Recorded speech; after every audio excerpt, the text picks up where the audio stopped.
ഈ നാട്ടിൻ്റെ അഭിമാന വാചനമായ ജനനേതാവ് ശ്രീമാൻ ഉമ്മൻചാണ്ടിയുടെ ഒന്നാമത് ചരമ വാർഷിക ആദരണത്തോടനുബന്ധിച്ചുള്ള പരിപാടിയിൽ സംബന്ധിക്കാനാണ്.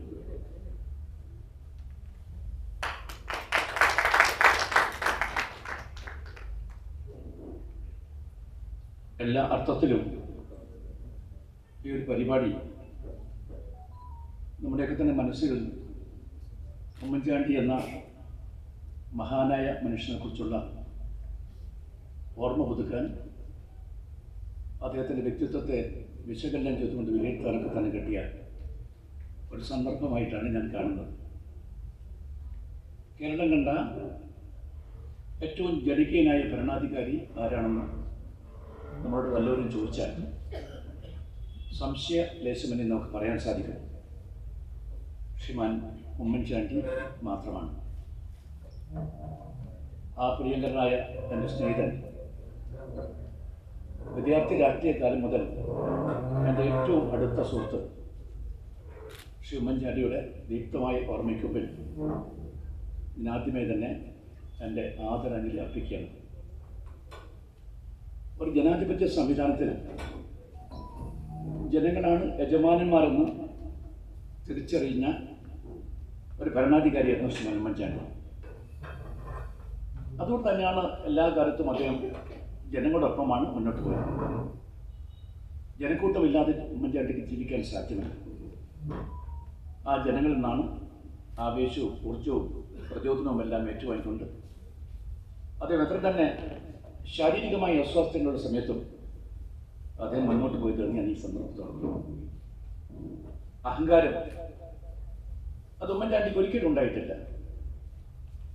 അധികാര ഗർവ് അതും ഉണ്ടായിട്ടില്ല.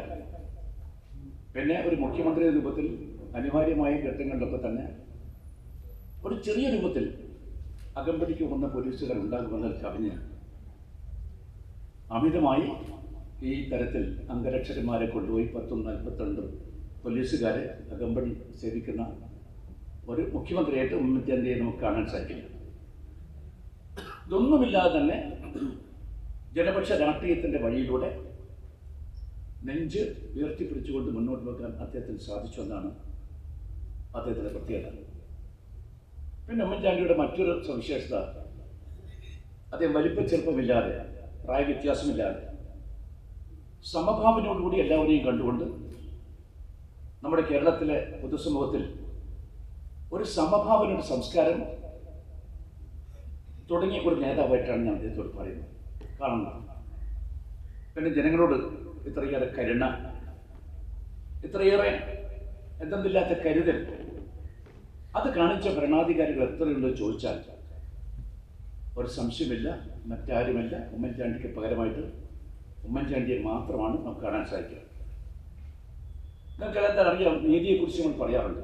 എല്ലാവർക്കും നീതി ഉറപ്പാക്കണം, സാമൂഹ്യ നീതി ഉറപ്പാക്കുക എന്നത് ഭരണാധികാരിയുടെ ഉത്തരവാദിത്തമാണെന്ന് പറയാറുണ്ട്. Justice delayed is justice delayed എന്നാണ് പറഞ്ഞത്. വൈകിയെത്തുന്ന നീതി നിഷേധമാണെന്ന് മനസ്സിലായിക്കൊണ്ട് എല്ലാവർക്കും കൃത്യമായിട്ട് യഥാസമയം ആ കിട്ടേണ്ട നീതി ഉറപ്പാക്കുന്ന കാര്യത്തിൽ അദ്ദേഹം കാണിച്ച ശുഷ്കാന്തി അത് മാതൃകാപരമാണ് എന്ന് പറയാതെ നിർവാഹമില്ല. ജീവിതത്തിൽ സമസ്ത മേഖലയിൽ ജീവിക്കുന്ന ആളുകൾ, അവർ ചെറിയവരാകട്ടെ വലിയവരാകട്ടെ, അവർക്ക് നീതി നിഷേധിക്കപ്പെട്ടുവെങ്കിൽ ആ നീതി നിഷേധത്തെ അദ്ദേഹം ശക്തിയായി ചെറുത്തുകൊണ്ട് അതിനെ മറികടന്നുകൊണ്ട് അവർക്ക് നീതി എത്തിക്കാൻ വേണ്ടി എപ്പോഴും അദ്ദേഹം പരിശ്രമിച്ചിട്ടുണ്ട്. മാത്രമല്ല, ഞാൻ ഓർക്കുകയാണ്, നീതിയുടെ കാര്യം പറയുമ്പോൾ നീതി നിഷേധിക്കപ്പെട്ട ഈ നാട്ടിൽ അവശ്യ ദുർബല ജനവിഭാഗത്തിൽപ്പെട്ട ധാരാളം ആളുകളുണ്ടായിരുന്നു. ആ ആളുകളെ തേടിക്കൊണ്ടാണ് അദ്ദേഹം പോയത്. അവരന്വേഷിച്ചു കൊണ്ടുപോയ ഏതെങ്കിലും ഒരു ഭരണാധികാരി കേരളത്തിൽ ഉണ്ടോ എന്ന് ചോദിച്ചാൽ ഉമ്മൻചാണ്ടി അല്ലാതെ മറ്റൊരു ഭരണാധികാരി ഇന്നുവരെ ഉണ്ടായിട്ടില്ല. അദ്ദേഹത്തിൻ്റെ പ്രശസ്തമായ ജനസമ്പർക്ക പരിപാടി, ആ ജനസമ്പർക്ക പരിപാടിയിൽ അത് കാണാൻ പോയവരുണ്ടാകാം, ആ പരിപാടിയിൽ പങ്കെടുത്തവരുണ്ടാകാം. ആ പരിപാടിയെക്കുറിച്ച് മനസ്സിലാക്കിയ ആളുകളൊക്കെ തന്നെ ഈ സദസ്സിലുണ്ടെന്ന് എനിക്കറിയാം. ആ പരിപാടിയെക്കുറിച്ച് ഐക്യരാഷ്ട്ര സംഘടന പറഞ്ഞറിയാമോ? ലോകത്തിലെ തന്നെ ഏറ്റവും വലിയ ലാർജസ്റ്റ് പീപ്പിൾ കോൺടാക്ട് പ്രോഗ്രാം എന്നാണ് പറഞ്ഞത്. ഏറ്റവും വലിയ ജനങ്ങളിലേക്ക് ഇറങ്ങിച്ചെന്നുകൊണ്ട് ജനങ്ങളെ കണ്ടുകൊണ്ട് ജനങ്ങളുടെ പ്രശ്നങ്ങൾ പരിഹരിച്ച ഒരു പദ്ധതിയാണ്, പരിപാടിയാണെന്ന് ഐക്യരാഷ്ട്ര സംഘടന പോലും പ്രകടിപ്പിച്ച ഒരു വിശ്വവിഖ്യാതമായ പരിപാടിയായിട്ടാണ് ഞാൻ പരിപാടി കാണുന്നത്. അതൊരു ആരോഗ്യ ശുശ്രൂഷ രംഗത്തെക്കുറിച്ച് നമ്മൾ പരിശോധിക്കുമ്പോൾ ആ ആരോഗ്യ ശുശ്രൂഷ പദ്ധതിയെക്കുറിച്ച് നമുക്കെല്ലാം തന്നെ അറിയാം. അദ്ദേഹം നടത്തിയത്, അദ്ദേഹത്തിൻ്റെ കാരുണ്യ ചികിത്സാ പദ്ധതി, അദ്ദേഹത്തിൻ്റെ ശ്രുതി തരംഗം, അദ്ദേഹത്തിൻ്റെ വയോജന മിത്രം, ആരോഗ്യ കേരളം തുടങ്ങിയിട്ടുള്ള പരിപാടികളൊക്കെ തന്നെ നമ്മുടെ മനസ്സിലെങ്ങനെ നിറഞ്ഞു നിൽക്കുകയാണ്. ഇതിനൊക്കെ പുറമെ ഇപ്പോഴും ഈ നാട്ടിൽ എന്താണ് പറയേണ്ടത്, അന്തിപക്ഷിക്കാരായിട്ട് ഒരുപാട് ആളുകൾ ഈ രാജ്യത്തുണ്ട് എന്ന് മനസ്സിലാക്കിക്കൊണ്ട് ₹1 1 കിലോ അരി കൊടുക്കുന്ന ഒരു പദ്ധതി നമ്മൾ മറന്നുപോയത്. അത് മറന്നുപോയി. കാരണം കാലം കടന്നുപോയപ്പോൾ നമ്മുടെ ഓർമ്മയും ഒരു പക്ഷേ നമ്മുടെ കൂടെ ഉണ്ടാകാത്തതുകൊണ്ട് നമുക്ക് അതെല്ലാം തന്നെ ഓർത്തെടുക്കാൻ സാധിക്കില്ല. അത് കൊടുത്തത് അദ്ദേഹമാണ്.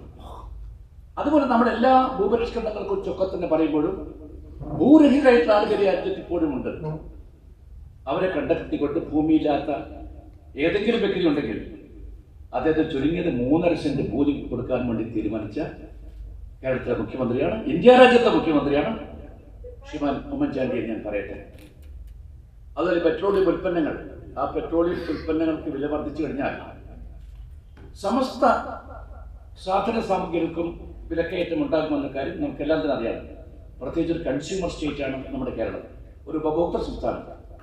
38 കർപ്പൂരം വരെയുള്ള മുഴുവൻ സാധനങ്ങളും നമ്മുടെ അതിർത്തി കടന്നുകൊണ്ട് ഇങ്ങോട്ടേക്ക് വരണമെന്ന് നമുക്കറിയാമെങ്കിൽ പെട്രോളിയം ഉൽപ്പന്നങ്ങൾ അത് ഉപയോഗിച്ചുകൊണ്ട് വാഹനങ്ങൾ ഓടിയാൽ മാത്രമേ നമുക്ക് കേരളത്തിലേക്ക് അത് എത്തിക്കാൻ സാധിക്കുമെന്ന് മനസ്സിലാക്കിക്കൊണ്ട് തന്നെ ആ പെട്രോളിയം ഉൽപ്പന്നങ്ങൾക്ക് വില വർദ്ധിക്കുമ്പോൾ എല്ലാ സാധന സാമഗ്രികളും വില വർദ്ധിക്കുമെന്ന് മനസ്സിലാക്കിക്കൊണ്ട് തന്നെ അദ്ദേഹം ആ പെട്രോളിയം ഉൽപ്പന്നങ്ങളിൽ നിന്ന് സംസ്ഥാനത്തിന് കിട്ടേണ്ട ആ നികുതി ഇനത്തിൽ വലിയ കുറവ് വരുത്തിക്കൊണ്ട് ഇന്ത്യക്ക് മുഴുവൻ മാതൃകയായിക്കൊണ്ട് ആദ്യത്തെ ഒരു മുഖ്യമന്ത്രി രൂപത്തിൽ അദ്ദേഹത്തിന് നിറഞ്ഞേൽക്കാൻ സാധിച്ചുകൊണ്ട് നിസ്സാരമായ കാര്യങ്ങളായിട്ട് നമ്മൾ കാണില്ല. പിന്നെ ഞാൻ ജനസേവനത്തെക്കുറിച്ച് പറയുകയുണ്ടായി. എവിടെയൊക്കെ തന്നെ നിയമങ്ങൾ അത് ജനങ്ങൾക്ക് നീതി എത്തിക്കുന്ന കാര്യത്തിൽ തടസ്സം സൃഷ്ടിക്കുന്നു, ആ നിയമം വേണ്ട എന്നാണ് അദ്ദേഹം പറഞ്ഞത്. ആ നിയമത്തിൽ ഭേദഗതി ഉണ്ടാക്കാൻ അദ്ദേഹം സാധിച്ചു. നിങ്ങൾക്ക് എത്ര പേർക്കറിയാം 100ഓളം നിയമങ്ങൾക്ക് ഭേദഗതി ഉണ്ടാക്കിയ ഇന്ത്യ രാജ്യത്തെ ഏറ്റവും പ്രശസ്തനായ മുഖ്യമന്ത്രി ആരാണെന്ന് ചോദിച്ചാൽ പ്രിയങ്കരനായ ഉമ്മൻചാണ്ടിയാണ്. 100ഓളം നിയമങ്ങൾക്ക് ഭേദഗതി ഉണ്ടാക്കിയ മനുഷ്യനെന്ന് ഞാനിവിടെ പറയാനായിട്ട്. പിന്നെ അദ്ദേഹത്തിന്റെ ഗവൺമെന്റിന്റെ മുഖമുദ്ര എന്താണ്? അതിവേഗം ബഹുദൂരം. അക്ഷരാർത്ഥത്തിൽ തന്നെയായിരുന്നു. വളരെ വേഗത്തിൽ അദ്ദേഹം പോകും, ഒരുപാട് ദൂരം പിന്നിടാനുണ്ട്. നമ്മുടെ കവി പറയുന്നത് പോലെ തന്നെ ഉറങ്ങുന്നതിന് ഒരുപാട് കാലം എനിക്ക് ഇനിയും സഞ്ചരിക്കാനുണ്ട് എന്ന് പറഞ്ഞ പോലെ തന്നെ എൻ്റെ യാത്ര പൂർത്തിയാക്കണമെങ്കിൽ അത് വേഗത്തിൽ പോകണം, എനിക്ക് ഒരുപാട് കാലം ഉറങ്ങുന്നതിന് മുമ്പ് പൂർത്തിയാക്കണമെന്ന ആഗ്രഹത്തോടുകൂടിയാണ് അദ്ദേഹം എപ്പോഴും പോയത്. നിങ്ങൾ ആലോചിച്ച് നോക്കൂ, കാസർഗോഡ് നിന്ന് തിരുവനന്തപുരം വരെ, തിരുവനന്തപുരത്ത് കാസർഗോഡേക്ക് അദ്ദേഹം എത്തിച്ചേരാത്ത ഏതെങ്കിലും പ്രദേശമുണ്ടോ, ഏതെങ്കിലും ഗ്രാമങ്ങളുണ്ടോ, ഏതെങ്കിലും സുഹൃത്തിൻ്റെയോ വേണ്ടപ്പെട്ട വീട്ടിൽ എന്തെങ്കിലും മരണം ഉണ്ടായിക്കഴിഞ്ഞാൽ ഒരു 6 മാസം മുമ്പേ ഭരിച്ച വീടായി നിൽക്കണില്ല. അദ്ദേഹം പറയും, ഒരു മരണം ഉണ്ടായിട്ടുണ്ടല്ലോ, നമുക്കവിടെ പോകണ്ടേ? തിരക്ക് പിടിച്ചിട്ടായിരിക്കും അദ്ദേഹം പോകുന്നത്. അദ്ദേഹം പറയും വണ്ടി പിടിക്കട്ടാണ്. എങ്കിൽ പോലും അദ്ദേഹം വളരെ ധൃതി പിടിച്ചുകൊണ്ട് ഡ്രൈവർമാരോട് പറഞ്ഞു ഫാസ്റ്റായിട്ട് വണ്ടി എടുക്കണമെന്ന് പറഞ്ഞുകൊണ്ട് അവിടെ പോയി അവരെ കണ്ട്. ചില സമയം കുന്നും മലയുമായിരിക്കാം, അപകടം സംഭവിച്ചു അദ്ദേഹത്തിൻ്റെ അസ്ഥി പൊട്ടിയൊക്കെ നമുക്ക് അറിയാവുന്നതാണ്. എന്നിട്ട് പോലും അദ്ദേഹം അവരെയൊക്കെ തന്നെ കാണാൻ വേണ്ടി പ്രയാസപ്പെട്ട് ആ കുന്നും മലയും ചവിട്ടിപ്പോയ ഉമ്മൻചാണ്ടിയുടെ ചിത്രം നമുക്ക് എങ്ങനെ മറക്കാൻ സാധിക്കും?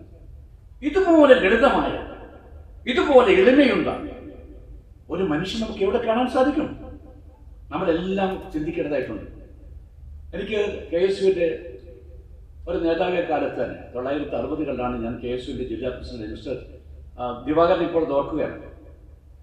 ഞാൻ പ്രസിഡന്റായ സമയത്ത് ഉമ്മൻചാണ്ടി സംസ്ഥാനത്ത് KSUവിൻ്റെ അന്ന് അധ്യക്ഷനായിരുന്നു ആദ്യത്തെ.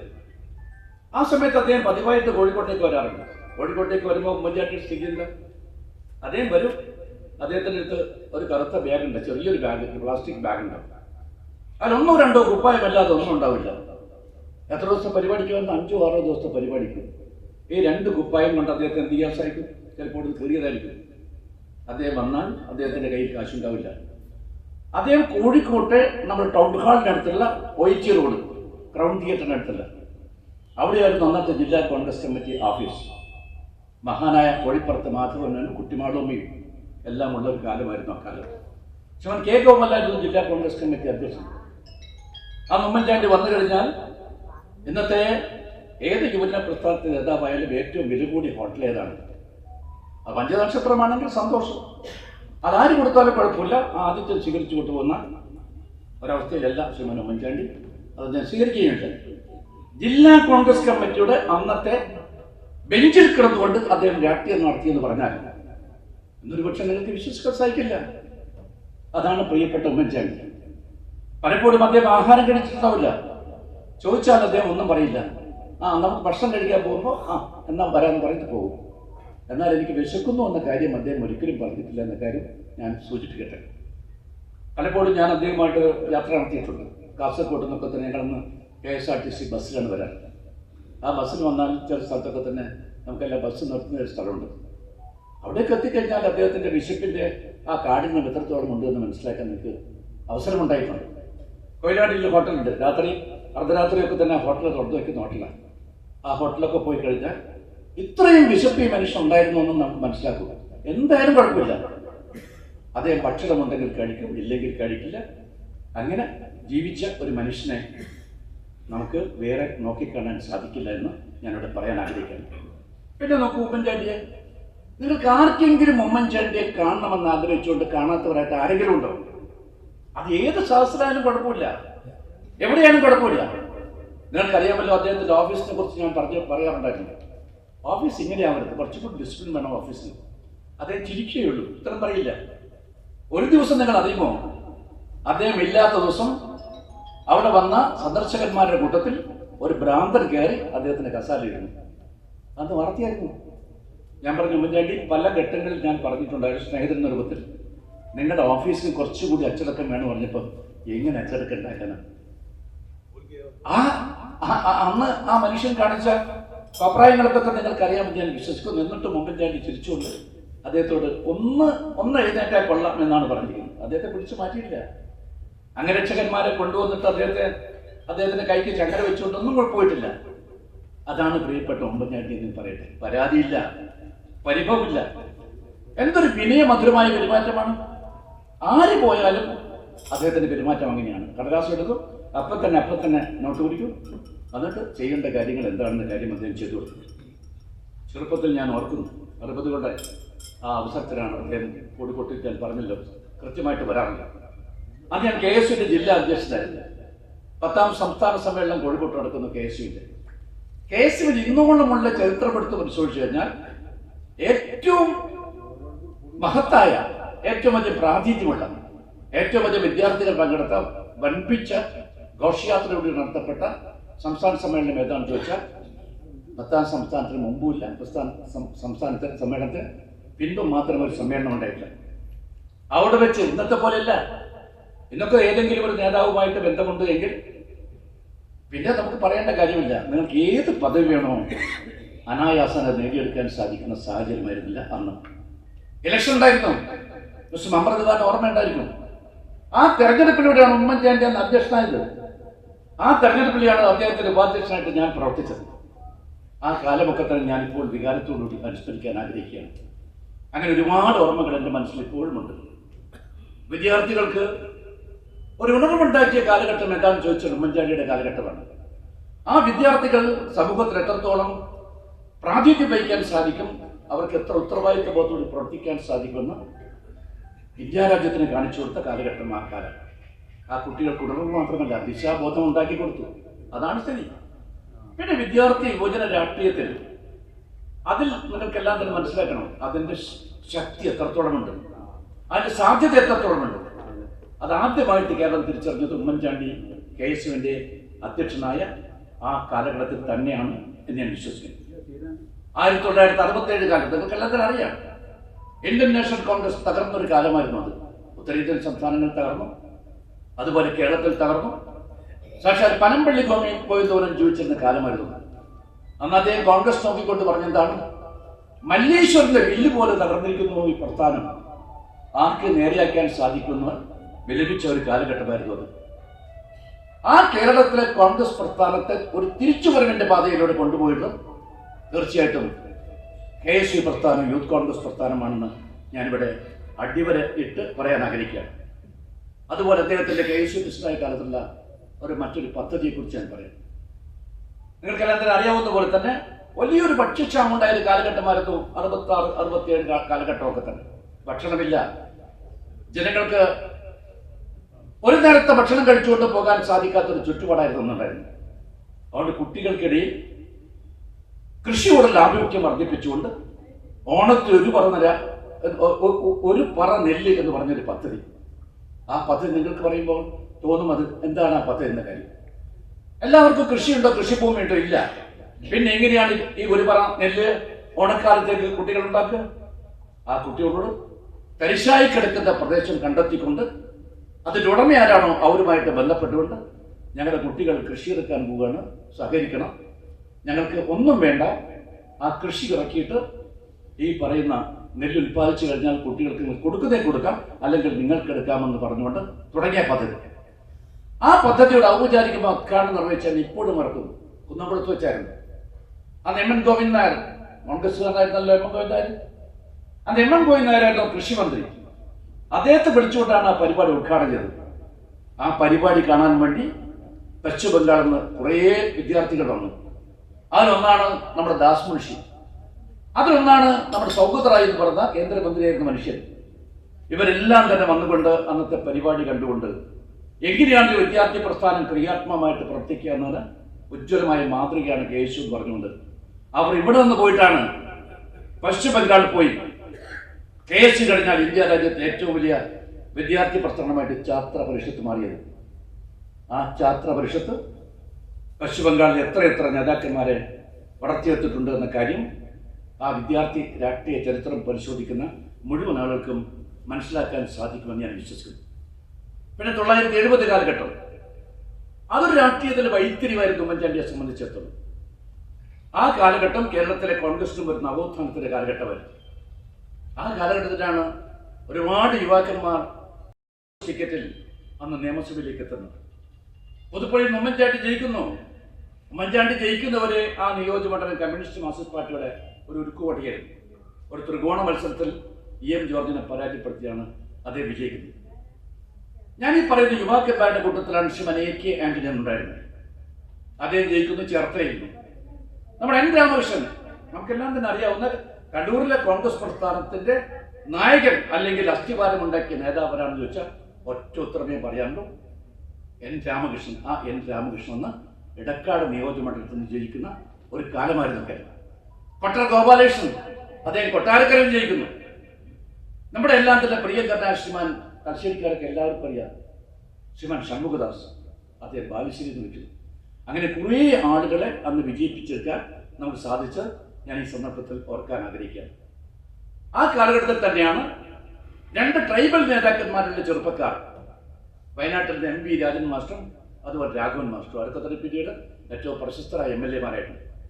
ഇവരെയൊക്കെ തന്നെ കണ്ടെത്തി ഇന്ത്യ രാജ്യത്തെ മറ്റ് രാഷ്ട്രീയ പ്രസ്ഥാനങ്ങൾക്കൊക്കെ മാതൃകയായിക്കൊണ്ട് ആ യുവജനങ്ങളുടെ ഒരു വലിയ നിര അവർ പിന്നെ കേരള രാഷ്ട്രീയത്തെ നയിച്ചു എന്നുള്ള മുഖ്യമന്ത്രിമാരായി, പ്രഗത്ഭന്മാരായി, ഇന്ത്യൻ രാഷ്ട്രീയത്തിൻ്റെ പ്രാഗൽഭ്യം തെളിയിച്ച വൻപന്മാരായിട്ട് അവർക്ക് മാറാൻ സാധിച്ചു എന്ന സത്യം നമ്മൾ മനസ്സിലാക്കേണ്ടതായിരുന്നു. ഉമ്മൻചാണ്ടി 1970 ജയിച്ച ശേഷം എത്ര വർഷക്കാലമാണ് അദ്ദേഹം പുതുശ്ശേരി ഈ പറയുന്ന നമ്മുടെ അദ്ദേഹത്തിൻ്റെ നിയോജകമണ്ഡലമായ പുതുപ്പള്ളിയിൽ ജയിച്ചത്? അദ്ദേഹം 52 വർഷമായി ജീവിച്ചിട്ട് 52 വർഷം തുടർച്ചയായിട്ട് ഏതെങ്കിലും മനുഷ്യൻ ഒരു നിയോജകമണ്ഡലത്തിൽ തുടരെ കണ്ടിന്യൂസ് ആയി കോൺസ്റ്റന്റ് ആയിട്ട് വിജയിക്കുമെന്ന് പറഞ്ഞാൽ ആ ക്രെഡിറ്റും ഉമ്മൻചാണ്ടിക്ക് അവകാശപ്പെട്ടാണ്. സമീപകാലത്ത് ഇന്ത്യ രാജ്യത്ത് ആ ക്രെഡിറ്റ് ആർക്കെങ്കിലും അത് ഭേദിക്കാൻ സാധിക്കുമെന്ന് ചോദിച്ചാൽ ആ റെക്കോർഡ് ഭേദിക്കാൻ സാധിക്കില്ല എന്ന് ഞാനോട് പറയട്ടെ. മാത്രമല്ല അദ്ദേഹം ഈ 52 വർഷക്കാലത്തിടയിൽ തൻ്റെ നിയോജകമണ്ഡലത്തെ ജനങ്ങളോട് അദ്ദേഹം കാണിച്ച കാരുണ്യം, ആ കരുതൽ, അത് ആർക്കും നിഷേധിക്കാൻ സാധിക്കില്ല. ശത്രുക്കൾക്ക് പോലും അസൂയ തോന്നും. അദ്ദേഹം എവിടെ ഉണ്ടായിക്കഴിഞ്ഞാലും ഞായറാഴ്ച ദിവസങ്ങളിൽ അദ്ദേഹം സെന്റ് ജോർജ് ദേവാലയത്തിൽ, ഈ പുതുപ്പള്ളിയിൽ ദേവാലയത്തിലെത്തും, അവിടെ പ്രാർത്ഥിക്കും. പിന്നെ കഴിഞ്ഞാൽ അദ്ദേഹം ജനങ്ങളോടൊപ്പമാണ്. അവിടെ ജാതിയില്ല, അവിടെ മതമില്ല, അവിടെ ലിംഗവ്യത്യാസമില്ല. പുതുപ്പള്ളിയിലെ ജനങ്ങൾക്ക് തങ്ങളുടെ പ്രിയപ്പെട്ട കുഞ്ഞുകുഞ്ഞിനെ കാണാൻ, കൈപിടിക്കാൻ, കുഞ്ഞുകുഞ്ഞിനോട് കാര്യങ്ങൾ പറയാൻ കിട്ടുന്ന ഒരു അവസരമായിട്ട് അവർ മാറ്റുന്ന തരത്തിൽ ഒരുപക്ഷെ ഏതെങ്കിലും ഒരു ജനപ്രതിനിധിക്ക് അത് അവകാശപ്പെടാൻ സാധിക്കുമോ എന്നെനിക്ക് തോന്നില്ല. എല്ലാ മലയാള മാസവും മുടങ്ങാതെ ഗുരുവായൂർ അമ്പലത്തിൽ പോകുന്ന ശ്രീ കെ കരുണാകരന് മാത്രമേ അത് സാധിക്കൂ എന്നാണ് എനിക്ക് തോന്നുന്നത്. മുടങ്ങാതെ അദ്ദേഹം എവിടെയായി കഴിഞ്ഞാലും, എത്ര all India Congress committee meeting ആയാലും അല്ലെങ്കിൽ എത്രയും ഒഴിച്ചു മാറ്റാനാവാത്ത കാര്യങ്ങളുണ്ടെങ്കിലും അദ്ദേഹം ഗുരുവായൂർ അമ്പലത്തിൽ വരുന്നത് പോലെ ശ്രീ ഉമ്മൻചാണ്ടി അദ്ദേഹത്തെ നിയോജകമണ്ഡലത്തിൽ വരികയും അവരെ കാണുകയും അവരുടെ പ്രശ്നങ്ങൾക്ക് പരിഹാരം കണ്ടെത്തുകയും ഒക്കെ തന്നെ ചെയ്തതും ഞാൻ ഈ സന്ദർഭത്തിൽ എടുത്തു പറയാൻ ആഗ്രഹിക്കുകയാണ്. പിന്നെ വികസന കാര്യങ്ങളെക്കുറിച്ച് എടുക്കും. നമ്മുടെ കേരളത്തിൽ സമഗ്രമായ വികസനത്തിന്റെ ഒരു വെള്ളി വെളിച്ചം അല്ലെങ്കിൽ ആ വികസനത്തിന് തുടക്കം കുറിച്ചതാരാണ്? നമുക്ക് സംശയലേശമെന്നെ പറയാൻ സാധിക്കും, ശ്രീമാൻ ഉമ്മൻചാണ്ടിയാണ്. ആ കാലമാണ് സമഗ്രമായ വികസനത്തിന്റെ ഒരു വസന്തം ഇവിടെ ഉണ്ടായത്. വിഴിഞ്ഞ ഹാർബർ നമുക്കെല്ലാം തന്നെ അറിയാം. ആദ്യത്തെ കപ്പൽ വരുന്നു എന്ന് പറഞ്ഞുകൊണ്ട് ചരക്ക് കപ്പൽ വന്നു എന്നൊക്കെയാണ് പറയുന്നത്. എനിക്ക് കൃത്യമായിട്ട് അറിയില്ല. ഞാൻ ആ ചടങ്ങുമായിട്ട് ബന്ധപ്പെട്ട് വൈകാരികമായിട്ട് എന്തെങ്കിലും ആ ചടങ്ങുമായിട്ടൊരു ബന്ധമുള്ള ആളല്ല ഞാൻ. അതുകൊണ്ട് ഞാൻ പറയട്ടെ, ആ ചടങ്ങുമായി ബന്ധപ്പെട്ടുകൊണ്ട് ഒരുപാട് വിവാദങ്ങൾ സൃഷ്ടിക്കപ്പെടുകയുണ്ടായി. ആ വിഴിഞ്ഞം അന്താരാഷ്ട്ര തുറമുഖത്തിന്റെ ശില്പിയായിട്ടുള്ള പ്രിയപ്പെട്ട ഉമ്മൻചാണ്ടിയെ അനുസ്മരിക്കാത്തൊരു ചടങ്ങായി പോയി ചടങ്ങ് എന്ന് പത്രലേഖന്മാരും ഈ രാജ്യത്തെ ബുദ്ധിജീവികളായിട്ട് ആളുകളൊക്കെ തന്നെ ഒറ്റക്കെട്ടായിട്ട് പറഞ്ഞിട്ടുണ്ടെങ്കിൽ ആ വിഴിഞ്ഞ ഹാർബറിന്റെ തുടക്കക്കാരൻ അദ്ദേഹം. നമ്മൾ കണ്ണൂരിലെടുക്കും. എപ്പോഴും ഞങ്ങൾ പറയും ഉത്തര മലബാർ പിന്നോക്കം നിൽക്കുന്നു, അത്യുത്തര മലബാർ അതിലും പിന്നോട്ട് നിൽക്കുന്നു. അവിടെ നമുക്ക് മുന്നോട്ട് പോകണമെങ്കിൽ ഒരു വിമാനത്താവളം വേണമെന്ന ചെറിയകാല അഭിലാഷം. ആ അഭിലാഷ സാക്ഷാത്കാരം നടക്കുമോ സംശയമുണ്ടായിരുന്നു. പലപ്പോഴും ഞങ്ങളൊക്കെ തന്നെ ഈ കാര്യം പറഞ്ഞപ്പോൾ പറയപ്പെട്ട ഉമ്മൻചാണ്ടി ആ കാര്യത്തെക്കുറിച്ചൊന്നും പറയാറില്ല. ഞാൻ അതോടൊപ്പം തന്നെ നമ്മുടെ ഇബ്രാഹിം മന്ത്രിയെ ഞാൻ ഓർക്കുന്നു. ആദ്യം ഞാൻ മന്ത്രിയായ സമയത്ത് അദ്ദേഹമാണ് ആ എയർപോർട്ടുമായി ബന്ധപ്പെട്ടുകൊണ്ട് എൻ്റെ വീട്ടിൽ വന്ന് അന്നത്തെ കണ്ണൂരിൽ MP എന്ന രൂപത്തിൽ എന്നോട് ഒരു റിക്വസ്റ്റ് ആവശ്യപ്പെടുന്നു. അദ്ദേഹം പലപ്പോഴും അത് പറഞ്ഞിട്ടുണ്ട്. അദ്ദേഹത്തിൻ്റെ വാർത്തയൊക്കെ തന്നെ എല്ലാ ചാനലുകളിലൊക്കെ തന്നെ വന്നാൽ ഇപ്പോഴും അത് ഇറ്റ്സ് പബ്ലിക് ഡൊമൈൻ, എല്ലാവർക്കും അറിയാവുന്ന രൂപത്തിലാണ്. അത് അദ്ദേഹമാണ് എന്നോട് പറഞ്ഞിരിക്കുന്നത് നമുക്കൊരു വിമാനത്താവളം. അന്നത്തെ സിവിൽ ഏവിയേഷൻ മിനിസ്റ്ററായിരുന്നു. ഞാൻ പറഞ്ഞു നമുക്ക് പറ്റിയൊരു മനുഷ്യനുണ്ട് ശ്രീമാൻ ഉമ്മൻചാണ്ടി. ഉമ്മൻചാണ്ടിയുമായി ആലോചിച്ച് കഴിഞ്ഞാൽ നമുക്ക് പ്രത്യേക ആ സ്ഥലം കണ്ടെത്തുന്ന കാര്യമൊക്കെ നമുക്ക് അനായാസം നേടിയെടുക്കാൻ സാധിക്കുമെന്ന് നടത്തിയ ചർച്ചകളെ കുറിച്ചൊക്കെ തന്നെ ഞാൻ ഓർക്കുന്നു. ഇപ്പോൾ നമുക്ക് ഒരു അന്താരാഷ്ട്ര വിമാനത്താവളം കണ്ണൂർ ഉണ്ടാക്കാൻ സാധിച്ചത് പ്രിയപ്പെട്ട ഉമ്മൻചാണ്ടിയുടെ നിതാന്ത പരിശ്രമത്തിന്റെ ഫലമാണ് എന്ന് ഞാൻ പറയട്ടെ. ആദ്യത്തെ പരീക്ഷണ പറക്കൽ ആ വിമാനം അവിടെ ഇറങ്ങിയ ദിവസം അന്നത്തെ ഒരു മന്ത്രി എന്ന രൂപത്തിൽ എന്നെയും മറ്റു ചടങ്ങിൽ സംബന്ധിക്കാൻ വേണ്ടി ക്ഷണിച്ച ഉമ്മൻചാണ്ടിയെ എനിക്ക് ഒരിക്കലും മറക്കാൻ സാധിക്കില്ല. അതുപോലെ തന്നെയാണ് ഇൻഫോ പാർക്ക്, സ്മാർട്ട് സിറ്റി, ഇതൊക്കെ പറഞ്ഞ് നമ്മുടെ കേരളം ആദ്യമായിട്ട് കണ്ട മെട്രോ റെയിൽ പ്രോജക്റ്റ്. വിശ്വവിഖ്യാതനായിട്ടുള്ള റെയിൽവേ എഞ്ചിനീയർ ശ്രീമാൻ ശ്രീധരനെ വിളിച്ചുകൊണ്ട് ആ ശ്രീധരനുമായി ചർച്ച നടത്തിക്കൊണ്ടാണ് ആ മെട്രോ റെയിലിന് തുടക്കം കുറിച്ചത്. ഒരുപാട് പദ്ധതികൾ, ആ പദ്ധതികളൊക്കെ തുടങ്ങിയ കാലത്ത് ആ പദ്ധതികളെ ഒന്നൊന്നായി തുരങ്കം വെച്ച ആളുകളാണ് ഇന്ന് ആ പദ്ധതികളൊക്കെ തന്നെ പിതൃത്വം ഏറ്റെടുക്കാൻ അവർ മുന്നോട്ട് വന്നിട്ടെങ്കിൽ കേരളത്തിലെ ജനങ്ങൾക്ക് സത്യം തിരിച്ചറിയാൻ സാധിച്ചു എന്ന് മാത്രമാണ് എനിക്ക് പറയാനുള്ളത്. പിന്നെ ആരോഗ്യ മേഖലയെക്കുറിച്ച് ഞാൻ വീണ്ടും പറയാം. നമ്മുടെ ഓരോ ജില്ലയിലും ജനങ്ങൾക്ക് ഏറ്റവും മെച്ചപ്പെട്ട ആരോഗ്യ ശുശ്രൂഷ ലഭിക്കണം. അതിനെന്ത് വേണം? എല്ലാ അഭിയുക്തമായ നമ്മുടെ ജില്ലകളുമുണ്ട്. ആ ജില്ലകൾക്കൊക്കെ തന്നെ ഒരു മെഡിക്കൽ കോളേജിന് വേണം. അങ്ങനെയാണ് കാസർഗോഡ് മെഡിക്കൽ കോളേജ് കിട്ടിയത്, അങ്ങനെയാണ് മലപ്പുറത്ത് മെഡിക്കൽ കോളേജ് കിട്ടിയത്, അങ്ങനെയാണ് വയനാട്ടിൽ മെഡിക്കൽ കോളേജ് കിട്ടിയത്. എവിടെയെല്ലാം ജനങ്ങൾ പിന്നോക്കം നിൽക്കുന്നു ആ പ്രദേശത്തൊക്കെ തന്നെ മെഡിക്കൽ കോളേജ് എന്ന സങ്കല്പം അത് നേടിയെടുക്കാൻ വേണ്ടി സാധിച്ച ശ്രീമാൻ ഉമ്മൻചാണ്ടിയെ കൊണ്ട് തന്നെയാണ് എന്ന് ഞാൻ പറയട്ടെ. നമ്മളിപ്പോൾ പൊട്ടിക്കൊടിച്ചുകൊണ്ട് നാഷണൽ ഹൈവേയെ കുറിച്ച് പറയാറുണ്ട്. 40 വർഷക്കാലമായി സ്നേഹിതന്മാരെ ആ പ്രോജക്റ്റ് അങ്ങനെ കടലാസം കിടക്കിയ വീട്ടിലെ പശു അങ്ങോട്ടൊന്നും ചെയ്യാൻ പറ്റാത്ത രൂപത്തിലായിരുന്നു. ഉമ്മൻചാണ്ടി മുഖ്യമന്ത്രിയായ സമയത്താണ് ആ പ്രോജക്റ്റിന് ജീവൻ കൊടുക്കാൻ സാധിച്ചെന്ന കാര്യം നിങ്ങൾ ഓർക്കണം. 40 വർഷക്കാലം കാത്തിരുന്നു, സമ്മതിച്ചില്ല, ഭൂമി എടുക്കാൻ അനുവദിക്കില്ല, ഞങ്ങൾ തടസ്സം നിൽക്കുമെന്ന് പറഞ്ഞുകൊണ്ട് എന്തെല്ലാം വാദമുഖങ്ങളാണ് ഉന്നയിച്ചത്. ഇവിടെ മാറ്റം വേണ്ട എന്ന് ആഗ്രഹിക്കുന്ന ഒരുപാട് ആളുകളുണ്ടായിരുന്നു. അവർ ആ മാറ്റത്തിന് എതിരായിട്ട് നിന്ന ആ സന്ദർഭത്തിൽ ഇന്ന് കാണുന്ന ഈ നാഷണൽ ഹൈവേക്ക് ജീവൻ കൊടുത്തത് അദ്ദേഹമാണ്. എൻ്റെ ഓർമ്മ ഇപ്പോഴും നിറഞ്ഞിരിക്കുകയാണ്. എൻ്റെ സ്വന്തം നിയോജകമണ്ഡലമായ അന്നത്തെ വടകര, ആ വടകര തുടക്കം നമുക്കറിയാം. ധർമ്മടം മുതൽ അങ്ങ് എലത്തൂർ പുഴ വരെ നീണ്ടു കിടക്കുന്ന വലിയ ഒരു നിയോജകമണ്ഡലമാണ് ഈ നിയോജകം. ആ നിയോജകമണ്ഡലത്തിൽ കൂടിയാണ് ഈ റോഡ് പോകുന്നത്. ആ റോഡ് പോകുമ്പോൾ അവിടെ തടസ്സമുണ്ടായി.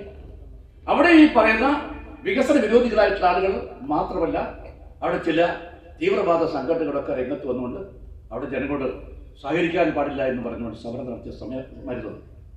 അവസാനം എന്തുണ്ടായി? ഞാൻ രണ്ടാമത് വടകരയിൽ നിന്ന് ലോകസഭയിലേക്ക് മത്സരിക്കുന്നതിന് തൊട്ട് മുമ്പ് അവിടെ ആളുകൾക്ക് തന്നെ സമരസജ്ജരായിക്കൊണ്ട്, സമരോത്സുകരായിക്കൊണ്ട് എൻ്റെ വീട്ടുപടിക്കൽ നിന്ന് സത്യാഗ്രഹം നടത്തിയ ഞാൻ ഇപ്പോൾ ഓർക്കുന്നു. ഈ മനുഷ്യനാണ് ഇതിൽ ഉത്തരവാദി, അല്ലെങ്കിൽ ഈ ഒരു അക്യൂസേഷൻ ഉണ്ടാകില്ല എന്ന് പറഞ്ഞുകൊണ്ട് എത്രയോ 40 വർഷങ്ങൾക്ക് മുമ്പ് തുടങ്ങിയ ഈ പ്രോജക്റ്റിന്റെ ഉത്തരവാദി ഞാനാണെന്ന് പറഞ്ഞുകൊണ്ട് എന്നെ അന്ന് പ്രതിക്കൂട്ടിൽ നിർത്തുന്ന ഒരു സംഭവവികാസം ഉമ്മൻചാണ്ടി അറിയിക്കണ്ടേ. അദ്ദേഹം പറഞ്ഞ ഭയപ്പെടണ്ട, തീർച്ചയായിട്ടും അവർക്ക് സമാശ്വാസം കൊടുക്കും. അവർക്ക് എന്താണോ നഷ്ടപരിഹാരം വേണ്ടത്, ഏറ്റവും മെച്ചപ്പെട്ട നമ്മുടെ കേരള സംസ്ഥാനത്ത് ഒരിടത്തും കൊടുക്കാത്ത പാക്കേജ് ഈ പ്രദേശത്ത് ആൾക്ക് കൊടുക്കാമെന്ന കാര്യം താൻ വാക്ക് കൊടുക്കൂ എന്നോട് പറയുകയും അന്നത്തെ ചീഫ് സെക്രട്ടറി ആയിരുന്ന പടയക്കാരൻ ഭരത്ഭൂഷണുമായിട്ട് നീ സംസാരിക്കും, ഭരത്ഭൂഷൺ നീയും തീരുമാനിച്ചോ, നിങ്ങൾ തീരുമാനിച്ച സംഖ്യ, ആ സംഖ്യ നാട്ടുകാർക്ക് കൊടുക്കാൻ ഞാൻ തയ്യാറാണ് എന്ന് എന്നോട് പറഞ്ഞ അവിടെ വന്നിരിക്കുന്ന പ്രക്ഷോഭക്കാരെ മുഴുവൻ എൻ്റെ ഫോൺ വെച്ചുകൊണ്ട് ലൗഡറായിട്ട് അത് ഞാൻ കേൾപ്പിച്ച സന്ദർഭം ഞാൻ ഈ അവസരത്തിൽ ഓർക്കുകയാണ്. അതാണ് ഉമ്മൻചാണ്ടി. ഒരു തീരുമാനം എടുക്കണമെന്ന് വെച്ചാൽ തീരുമാനം അദ്ദേഹം എടുക്കും, നടപ്പാക്കണം എന്ന് പറഞ്ഞാൽ കൃത്യമായിട്ട് നടപ്പാക്കും. അത്തരം ഒരു ചുമതലാ ബോധമുള്ള എത്ര ഭരണാധികാരികൾ നമുക്കുണ്ട്. നമ്മളൊക്കെ തന്നെ ചിന്തിക്കണമേ എന്ന് ഞാൻ അപേക്ഷിക്കുകയാണ്. അതുകൊണ്ട് നാദാപുരം നമുക്കെല്ലാം തന്നെ അറിയാം, സാമുദായിക സംഘർഷമുണ്ടായ കാലം. അങ്ങനെയൊന്നും സംഘർഷം നമ്മുടെ മലബാറിൽ ഉണ്ടാകാറില്ല, സാമുദായിക കലഹങ്ങളൊക്കെ തന്നെ. പക്ഷെ നാദാപുരത്ത് ഒരിക്കലും സംഭവിക്കാൻ പാടില്ലാത്ത സാമുദായിക സംഘർഷമുണ്ടായ സമയം. ഒരുപാട് വീടുകൾ അഗ്നിക്കിരയാക്കി, ഒരുപാട് വീടുകൾ തച്ചു തകർത്തു, ഒരുപാട് ആളുകൾക്ക് പീഡനമേൽക്കേണ്ടി വന്നു. ആ സമയത്ത് മുഖ്യമന്ത്രിയെ ഉമ്മൻചാണ്ടി ഓടിയെത്തുന്നു. ഉമ്മൻചാണ്ടി ഓടിയെത്തുന്നു മാത്രമല്ല, അന്നത്തെ മന്ത്രിയായിട്ടുള്ള ഞാൻ അപ്പോൾ തന്നെ ഡൽഹിയിൽ നിന്ന് എത്തുകയുണ്ടായി. അതുപോലെ തന്നെ നമ്മുടെ കോഴിക്കോട് ജില്ലക്കാരനായിട്ടുള്ള ഡോക്ടർ മുനീർ, അദ്ദേഹം മന്ത്രിയായിരുന്നു, അദ്ദേഹം എത്തുകയുണ്ടായി. ഞങ്ങളവിടെ ക്യാമ്പ് ചെയ്തു. അവിടെ സമാധാനം സ്ഥാപിക്കേണ്ടത് അനിവാര്യമാണ്. ആ സമാധാനം സ്ഥാപിക്കാൻ ഞങ്ങൾ രാവും പകലും അവിടെ പ്രവർത്തിച്ചിട്ട് പോലും ഒരാശ്വാസം ഉണ്ടാക്കാൻ വേണ്ടി സാധിക്കില്ല. അവസാനം എന്തുണ്ട്, ഇതിൽ പ്രതിവിധി എന്ന് വന്നപ്പോൾ ഈ നഷ്ടപരിഹാരം കൃത്യമായിട്ട് കൊടുത്താൽ മാത്രമേ ഒരു സമാധാനം ഉണ്ടാക്കാൻ സാധിക്കൂ എന്ന തീരുമാനത്തിലാണ് ഞങ്ങൾ എത്തിച്ചേർന്നത്.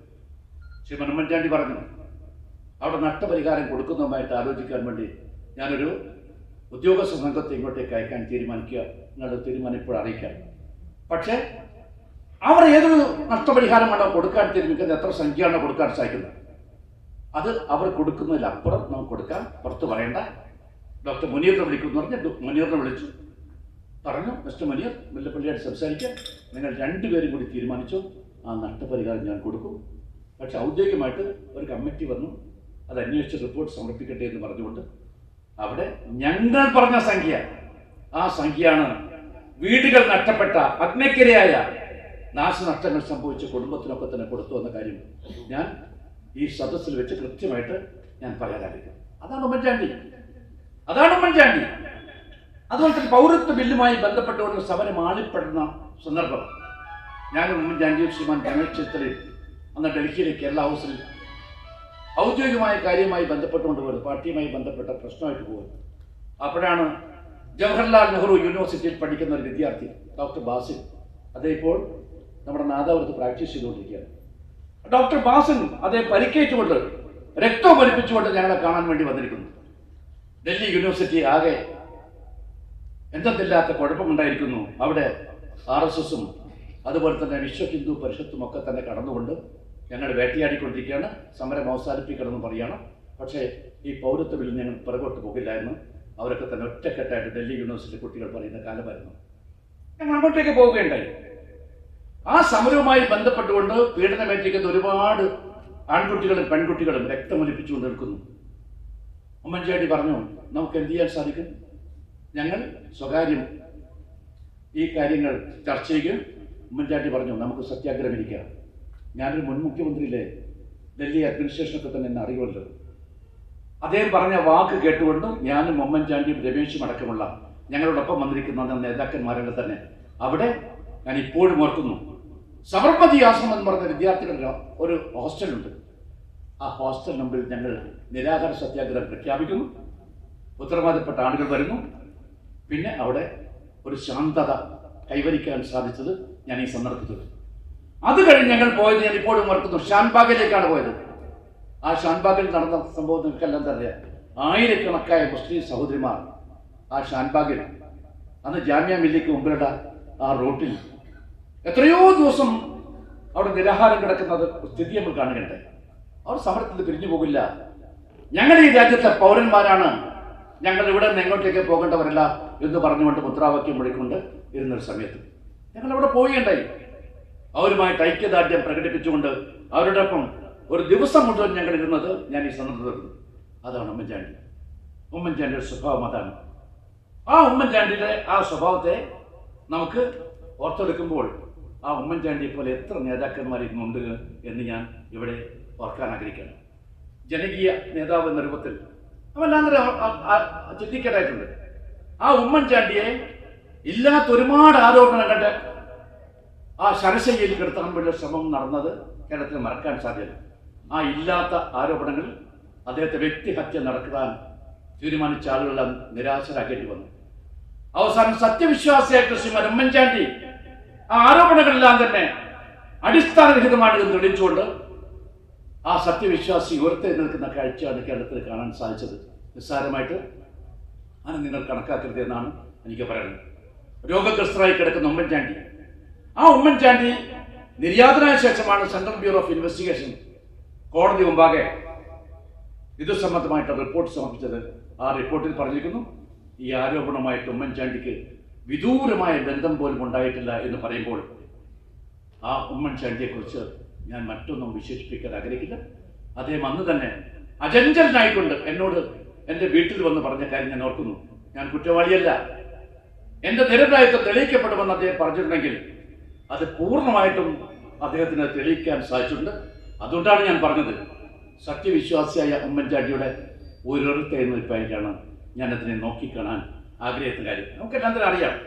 നമ്മൾ പലപ്പോഴും പറയുന്നത് ആഫ്റ്റർ എവറി ക്രൂസിൽ എക്സ്റ്റെൻഡ് ദർ ഇസ് റിസർവേഷൻ എന്നൊരു വാക്കുണ്ട്. ഒരു പുരുഷാരോഹണത്തിന് ശേഷം ഒരു ഉയർത്തെഴുന്നേൽപ്പുണ്ട് എന്ന് പറഞ്ഞത് എത്രമാത്രം ഉമ്മൻചാണ്ടിയുടെ കാര്യത്തിൽ ശരിയാണെന്ന് മറ്റൊരു കാര്യം നമ്മൾ ഓർക്കണം. അദ്ദേഹത്തെ ക്രൂശിൽ വധിക്കാൻ വേണ്ടി തീരുമാനിച്ചു. ആ കുരിശാരോഹണത്തിന് ശേഷം അദ്ദേഹം തിരിച്ചു വന്നിരിക്കുന്നു എന്നതാണ് സത്യമെങ്കിൽ ഉമ്മൻചാണ്ടി എന്ന് പറഞ്ഞ മനുഷ്യന് തിരിച്ചു വരാൻ സാധിച്ചു എന്ന സത്യം നമ്മൾ ഓർക്കണമേ എന്ന് മാത്രമാണ് എനിക്ക് വിനീതനായിട്ട് നമ്മൾ പറയാനുള്ളത്. പിന്നെ ഉമ്മൻചാണ്ടിയെക്കുറിച്ച് ഞാൻ കൂടുതൽ കാര്യങ്ങൾ സംസാരിക്കാൻ ആഗ്രഹിക്കുന്നു. ശ്രീമാൻ ഉമ്മൻചാണ്ടിയുടെ നമുക്കെല്ലാം തന്നെ അറിയാവുന്ന ഭൗതിക ശരീരം അത് വഹിച്ചുകൊണ്ട് തിരുവനന്തപുരത്തെ പുതുപ്പള്ളി ഹൗസിൽ നിന്ന് അദ്ദേഹത്തെ സ്വന്തം നാടായിട്ടുള്ള പുതുപ്പള്ളി, ആ പുതുപ്പള്ളിയിലെ സെയിൻറ്റ് ജോർജ് ദേവാലയത്തിലേക്ക് ആ മൃതശരീരം പോയ ആ സന്ദർഭം ഞാൻ ഓർക്കുന്നു. ഞാൻ വീട്ടിൽ പോയിട്ടുണ്ടായിരുന്നു. KPCC ഓഫീസിൽ അദ്ദേഹത്തിന് അന്ത്യോപചാരം അർപ്പിക്കാൻ അവിടെയും ഉണ്ടായിരുന്നു. ആ യാത്രയെക്കുറിച്ച് എനിക്ക് കൃത്യമായിട്ട് അറിയാമെന്നാണ് എനിക്ക് പറയുന്നത്. എല്ലാ കാലത്തും ജനസാഗരത്തോടൊപ്പമായിരുന്നു ഉമ്മൻചാണ്ടി, ജനസാഗരത്തോടൊപ്പം. അവസാനം ഉമ്മൻചാണ്ടി എന്ന് പറഞ്ഞ മഹാനായ നമ്മുടെ ജനനായകൻ ആ സാഗരത്തിൽ അലിഞ്ഞു തരുന്ന കാഴ്ചയാണ് നമ്മളൊക്കെ തന്നെ കണ്ടത്. വഴിനീളെ ഇവിടെ അധ്യക്ഷൻ സൂചിപ്പിച്ച പോലെ തന്നെ ആയിരങ്ങൾ പതിനായിരങ്ങൾ നെഞ്ചത്തടിച്ചുകൊണ്ട് നിലവിളിച്ചുകൊണ്ട് തങ്ങളുടെ പ്രിയപ്പെട്ട ഞങ്ങളുടെ രക്ഷകരിത എന്നേക്കുമായി ഞങ്ങളിൽ നിന്ന് അകത്തു പോകുന്നു എന്ന് പറഞ്ഞുകൊണ്ട് അവർ ആർത്തളിച്ച ആ രംഗം നിങ്ങൾ ഓർക്കണമേ എന്ന് ഞാൻ ഈ സന്ദർഭത്തിൽ പറയുന്നു. ഇതുവരെ കേരളത്തിൽ ഇതുപോലൊരു വിലാപയാത്ര കണ്ടിട്ടില്ല. ഇനിയും ഒരു വിലാപയാത്ര ഇങ്ങനെ കാണുമോ എന്ന കാര്യത്തെക്കുറിച്ച് എനിക്ക് പറയാൻ കഴിയില്ല. അത്രയേറെ ജനമനസ്സുകളിൽ ആഴത്തിറങ്ങിയ വ്യക്തിത്വമാണ് ശ്രീമാൻ ഉമ്മൻചാണ്ടി. അത് ഉയരങ്ങളിലെത്തിയത് കഠിനാധ്വാനം കൊണ്ടാണ്, നിരന്തരമായ പരിശ്രമം കൊണ്ടാണ് എന്ന സത്യം നമ്മൾക്ക് മനസ്സിലാക്കാൻ സാധിക്കുമെങ്കിൽ ആ ഉമ്മൻചാണ്ടി അദ്ദേഹം മുഖ്യമന്ത്രി പദത്തിലിരുന്ന ആ കാലത്ത് ഞാൻ ഈ രാജസിംഹാസനത്തിൽ ഇരിക്കാൻ വന്നവനല്ല, എൻ്റെ ഇടം ജനങ്ങൾക്കിടയിലാണെന്ന് മനസ്സിലാക്കിക്കൊണ്ട് ആ രാജസിംഹാസനത്തിൽ ഇറങ്ങിയിട്ട് സാധാരണക്കാരൻ്റെ മനസ്സുകളിലേക്ക് ഇടം തേടാൻ വേണ്ടി പോയിട്ടൊരു മനുഷ്യനാണ് എനിക്ക് പറയാനുള്ളത്. സാധാരണക്കാരുടെ ഹൃദയങ്ങളിലാണ് അദ്ദേഹം ജീവിച്ചത്. ഞാൻ അദ്ദേഹത്തിന് കണ്ണൂരിൽ വെച്ച് കല്ലേറ് കെട്ടിയ സമയം ഞാൻ ഓർക്കുന്നു. ആ കല്ലേറ് കിട്ടിയ സമയത്ത് ഞാനും ശ്രീമാൻ KC ജോസഫ് MLA യും അദ്ദേഹത്തെ ആശുപത്രിയിൽ കാണാൻ വേണ്ടി പോവുകയുണ്ടായി. പ്രിയപ്പെട്ട ഉമ്മൻചാണ്ടി ആ സമയത്ത് ശാന്തനായിരുന്നു, അക്ഷോഭ്യനായിരുന്നു. ആ ഉമ്മൻചാണ്ടിയെ ഇപ്പോൾ ഞാൻ ഓർക്കുമ്പോൾ എൻ്റെ മനസ്സിൽ ഒരുപാട് ഓർമ്മകളുണ്ട്. ഞങ്ങൾ ജീവിച്ച, ഞങ്ങൾ ഒന്നായി നടന്ന, ഞങ്ങൾ രാത്രികളിൽ ഒന്നായിട്ട് ഉറങ്ങിയ, ഞങ്ങൾ ഭക്ഷണം കഴിച്ചുമില്ലാതെയും നടന്ന ആ കാലഘട്ടത്തെക്കുറിച്ച് ഓർക്കുകയാണ്. പ്രിയപ്പെട്ട ഉമ്മൻചാണ്ടിക്ക് പകരം ഉമ്മൻചാണ്ടിയല്ലാതെ മറ്റൊരാളെ എനിക്ക് അനുസ്മരിക്കാനില്ല എന്ന് മാത്രം പറഞ്ഞുകൊണ്ട് ഈ വികാരപൂർണമായ ഈ ഒരു ചടങ്ങിൽ സംബന്ധിക്കാൻ എൻ്റെ ഏറ്റവും പ്രിയപ്പെട്ട സ്നേഹിതന്മാരെ ഒരാളായിട്ട് അദ്ദേഹത്തെ ഒരു കാര്യം കൂടി ഞാൻ പറയട്ടെ. അദ്ദേഹം മരിക്കുന്നതിൻ്റെ 3 ദിവസം മുമ്പേ പത്രങ്ങളിലൊക്കെ വന്നതാണ്. അദ്ദേഹം എന്നെ വിളിക്കണമെന്ന് മകനോട് പറയുന്നു. സംസാരിക്കാൻ പ്രയാസമായിരുന്നു. അദ്ദേഹം ഫോണിൽ കൂടി അവ്യക്തമായിട്ട് സംസാരിക്കുന്നു. മകൻ എന്നോട് പറയുന്നു, അപ്പ ഇന്നലെ രാത്രി ഉറങ്ങിയിട്ടില്ല. അപ്പ പറയുന്നു മുല്ലപ്പള്ളിയെ ഫോണിൽ കൂട്ടി എനിക്ക് സംസാരിക്കേണ്ടതായിരുന്നു. എനിക്കത് ആ ഭാഷ മനസ്സിലാവുന്നില്ല. എന്തൊക്കെയോ അവ്യക്തമായിട്ട് അദ്ദേഹം ഫോണിൽ കുറേ നേരം സംസാരിച്ചു. എൻ്റെ പ്രിയപ്പെട്ട മുല്ലപ്പള്ളിയോട് ഞാൻ എന്തെങ്കിലും കുറ്റം ചെയ്തു എന്നെനിക്ക് ഒരു തോന്നൽ എന്നാണ് പറഞ്ഞത്. ഒരു കുറ്റവും അദ്ദേഹം ചെയ്തിട്ടില്ല. എന്നെ KPCC അധ്യക്ഷ പദവിയിൽ നിന്ന് മാറ്റിയപ്പോൾ എനിക്ക് അദ്ദേഹത്തെക്കുറിച്ച് ചില അഭിപ്രായ വ്യത്യാസങ്ങളൊക്കെ ഉണ്ടായിരുന്നു. അദ്ദേഹം കുറ്റവാളിയാണ് എന്ന് ഞാൻ ധരിച്ചിരുന്നു. പക്ഷെ അദ്ദേഹം ഒന്നും ചെയ്തില്ല എന്ന് മാത്രമല്ല, അദ്ദേഹം എനിക്ക് വേണ്ടി പരിപൂർണമായിട്ട് നിന്ന ആളാണെന്ന കാര്യം എനിക്ക് വളരെ വൈകിട്ട് മാത്രമാണ് തിരിച്ചറിയാൻ സാധിച്ചത്. ആ ഉമ്മൻചാണ്ടിക്ക് ഇപ്പോഴും എനിക്കത് മനസ്സിലുണ്ടോ എന്നത് ആയിരിക്കാം ഒരു പക്ഷേ അദ്ദേഹത്തെ അലട്ടിയത് എന്ന് ഞാൻ വിശ്വസിക്കുന്നു. ആ പ്രിയപ്പെട്ട എൻ്റെ സ്നേഹിതൻ, എൻ്റെ ഉറ്റ സുഹൃത്ത്, നമ്മുടെ കേരളത്തിലെ ജനങ്ങളുടെ മനസ്സുകളിൽ മരിക്കാതെ ജനിക്കുന്ന ജനനായകൻ ഉമ്മൻചാണ്ടിയുടെ പാവനമായ ഓർമ്മയ്ക്ക് മുമ്പിൽ ഞാൻ ആദരാഞ്ജലി അർപ്പിച്ചുകൊണ്ട് എൻ്റെ വാക്കുകൾ ഉപസ്മരിക്കുന്നു. ഇന്നത്തെ ഈ അനുസ്മരണ ചടങ്ങിൻ്റെ ഔപചാരികമായ ഉദ്ഘാടനം നിർവഹിച്ചുകൊണ്ട് ഒരിക്കൽ കൂടി അദ്ദേഹത്തിൻ്റെ ഓർമ്മ നമ്മുടെ ഒക്കെ മനസ്സിൽ നിറഞ്ഞു നിൽക്കുമ്പോൾ ഞാൻ വണങ്ങിക്കൊണ്ട് എൻ്റെ വാക്കുകൾ ഉപസ്മരിക്കുന്നു. നമസ്കാരം. ജയ് ഹിന്ദ്.